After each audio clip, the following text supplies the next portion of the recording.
ನಮಸ್ಕಾರ ಕರ್ನಾಟಕ, ಎಲ್ರಿಗೂ ಸ್ಪೋರ್ಟ್ಸ್ ಅಡ್ಡ ಕನ್ನಡ ಯೂಟ್ಯೂಬ್ ಚಾನಲ್ಗೆ ಸ್ವಾಗತ ಸುಸ್ವಾಗತ ಗೆಳೆಯರೆ ಅಂತ ಹೇಳ್ತಾ, ಯಾರ್ಯಾರು ಮೊದಲ ಬಾರಿ ನನ್ನ ಯೂಟ್ಯೂಬ್ ಚಾನಲ್ ನೋಡ್ತಿರೋ ದಯವಿಟ್ಟು ಸಬ್ಸ್ಕ್ರೈಬ್ ಹಾಗೆ ಪಕ್ಕದಲ್ಲಿ ಕಾಣೋ ಬೆಲ್ ಐಕನನ್ನು ಕ್ಲಿಕ್ ಮಾಡಿ ಗೆಳೆಯರೆ.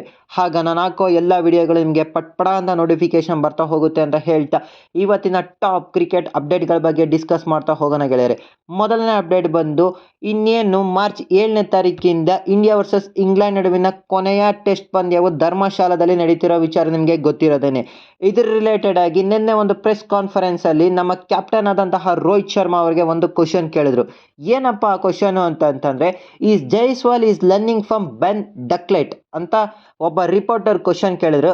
ಇದಕ್ಕೆ ಪ್ರತಿ ಉತ್ತರವಾಗಿ ನಮ್ಮ ಕ್ಯಾಪ್ಟನ್ ರೋಹಿತ್ ಶರ್ಮಾ ಅವರು ಈ ತರ ಹೇಳಿದ್ರು. ಏನಪ್ಪ ಅದು ಅಂತಂದ್ರೆ, ನಮ್ಮ ಟೀಮ್ ಇಂಡಿಯಾದಲ್ಲಿ ರಿಷಬ್ ಪಂತ್ ಅಂತ ಒಬ್ಬ ಆಟಗಾರನಿದ್ದಾನೆ, ಅವನಿಂದ ಬೆನ್ ಡಕ್ಲೆಟ್ ಅವರು ಇನ್ಸ್ಪೈರ್ ಆಗಿ ಬ್ಯಾಟಿಂಗ್ ಕಲ್ತಿರ್ಬೋದೇ ಹೊರತು ನಮ್ಮ ಯಶಸ್ವಿ ಜೈಸ್ವಾಲ್ ಅವರು ಬೆನ್ ಡಕ್ಲೆಟ್ ಅನ್ನು ಇನ್ಸ್ಪೈರ್ ಆಗಿ ತಗೊಂಡಿಲ್ಲ ಎಂಬ ಪ್ರತಿ ಉತ್ತರ ಕೊಟ್ಟರು ಗೆಳೆಯರೆ.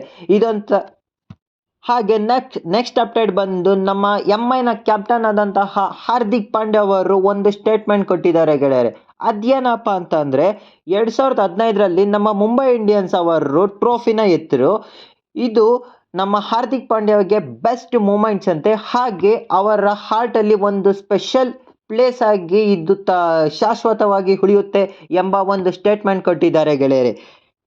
ಇದೆಲ್ಲ ನೋಡ್ತಾ ಇದ್ರೆ ನಮ್ಮ ಮುಂಬೈ ಇಂಡಿಯನ್ಸ್ಗೆ ಈ ಬಾರಿಯೂ ಕೂಡ ನಮ್ಮ ಕ್ಯಾಪ್ಟನ್ ಆದಂತಹ ನಮ್ಮ ಹಾರ್ದಿಕ್ ಪಾಂಡ್ಯ ಅವರು ಕಪ್ ಗೆಲ್ಸೋ ಮುನ್ಸೂಚನೆ ಕೊಡ್ತಿರಬಹುದು ಎಂಬುದನ್ನು ನಾವು ಗೆಸ್ ಮಾಡಬಹುದು ಗೆಳೆಯರೆ.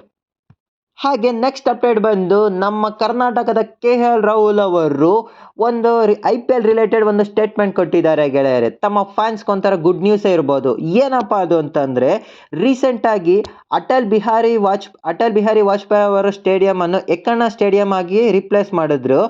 ಇದ್ರ ರಿಲೇಟೆಡ್ ಆಗಿ ಒಂದು ಸ್ಟೇಟ್ಮೆಂಟ್ ಕೊಟ್ಟಿದ್ದಾರೆ ನಮ್ಮ ರಾಹುಲ್ ಅವರು. ಏನಪ್ಪ ಅದು ಅಂತಂದ್ರೆ, ಎಕ್ಕಣ್ಣ ಸ್ಟೇಡಿಯಂ ತುಂಬಾ ವಂಡರ್ಫುಲ್ ಆಗಿ ಬ್ಯೂಟಿಫುಲ್ ಆಗಿದೆ, ಹಾಗಾಗಿ ಪ್ರತಿಯೊಬ್ಬ ಫ್ಯಾನ್ ಕೂಡ ಸ್ಟೇಡಿಯಂಗೆ ಬಂದು ಕ್ರಿಕೆಟ್ ಅನ್ನು ವಾಚ್ ಮಾಡ್ತಾ ನಮ್ಮನ್ನು ಸಪೋರ್ಟ್ ಮಾಡಿ, ಹಾಗೆ ಈ ಬಾರಿಯೂ ಕೂಡ ನಮ್ಮನ್ನು ಕಪ್ ಗೆಲ್ಸಲು ಸಪೋರ್ಟ್ ಮಾಡಿ ಎಂಬ ಸ್ಟೇಟ್ಮೆಂಟ್ ಕೊಟ್ಟಿದ್ದಾರೆ ಗೆಳೆಯರೆ.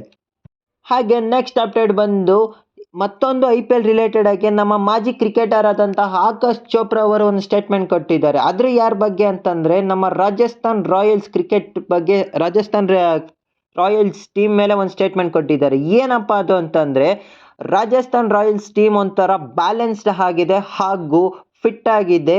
ಈ ಬಾರಿ ಆದರೂ ಕೂಡ ಅವರು ಪ್ಲೇ ಆಫ್ಸ್ಗೆ ಎಂಟ್ರಿ ಕೊಡಲಿಲ್ಲ ಅಂದ್ರೆ ಇದೊಂಥರ ಅವರಿಗೆ ಅಜೀಬ್ ಹಾಗೂ ಶೇಮ್ ಆಗುತ್ತೆ ಎಂಬ ಸ್ಟೇಟ್ಮೆಂಟ್ ಕೊಟ್ಟಿದ್ದಾರೆ ಗೆಳೆಯರೆ. ಸೊ ಇದು ಬಂದು ಇಲ್ಲಿವರೆಗಿನ ಟಾಪ್ ಕ್ರಿಕೆಟ್ ಅಪ್ಡೇಟ್ಗಳು. ಮುಂದೆ ಬರುವ ಎಲ್ಲ ಕ್ರಿಕೆಟ್ ಅಪ್ಡೇಟ್ಗಳನ್ನು ನಿಮಗೆ ಪಟ್ಪಡ ಅಂತ ಕೊಡ್ತಾ ಹೋಗ್ತೀನಿ. ಅದಕ್ಕಿಂತ ಮುಂಚೆ ದಯವಿಟ್ಟು ಯಾರು ಸಬ್ಸ್ಕ್ರೈಬ್ ಆಗಿಲ್ವೋ ದಯವಿಟ್ಟು ಸಬ್ಸ್ಕ್ರೈಬ್ ಹಾಗೆ ಸಪೋರ್ಟ್ ಮಾಡಿ ಅಂತ ಕೇಳ್ಕೊಳ್ತಾ ಈ ವಿಡಿಯೋನ ಇಲ್ಲಿಗೆ ಮುಗಿಸ್ತಾ ಇದ್ದೀನಿ ಗೆಳೆಯರೆ.